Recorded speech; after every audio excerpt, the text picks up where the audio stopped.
For the first 2 hours, Matterfall's exciting fast-paced action, reflex testing challenges, and unique twists on 2D platforming put it right up there with developer Housemarque's best.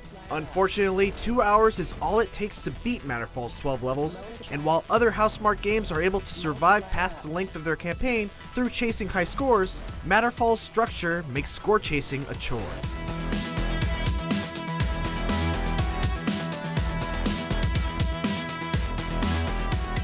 At its core, Matterfall is a twin-stick 2D action platformer built around two main mechanics: a 4-directional dash that can stun enemies, and a matter gun that can explode matter bombs. The dash in particular is a brilliant mechanic that gives Matterfall its arcadey feel. While dashing, you are completely invulnerable, and any enemy hit by the dash and its ensuing shockwave will be unable to damage you for a short time. This allows Matterfall to completely fill the screen with enemies and all kinds of bullet hell madness, forcing you to carve out a path with your dash while clearing out an army of constantly spawning enemy robots. It's a style of gameplay that requires you to be extremely active, as you have to think about managing your dash cooldown, what enemies need to be eliminated first, and what projectiles can be dashed through. When Matterfall is at its best, its moment-to-moment intensity is fantastic.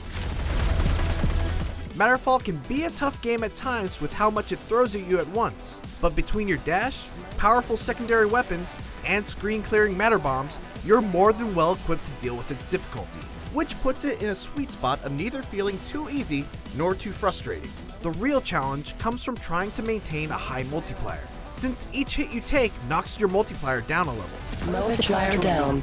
And that leads into the biggest issue with Matterfall.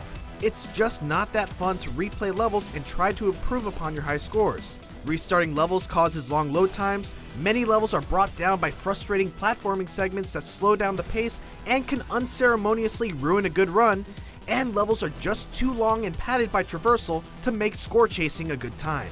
Matterfall doesn't have a challenge mode, arcade mode, or a survival mode, any of which would have been a welcome way to take the most exciting parts of the game and condense them into a singular, replayable, and score-driven experience. Matterfall succeeds in adapting Housemarque's trademark style of fast, action-packed, arcadey action to the 2D platformer genre, but it feels like a puzzle half solved.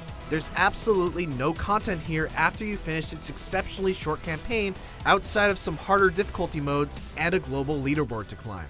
It's plenty of frantic fun while it lasts, but once it's over, I was left asking myself, is that it? For more Matterfall, check out our first 15 minutes of the game, or if you want to know what we thought about Housemarque's other latest, Nex Machina, check out our review.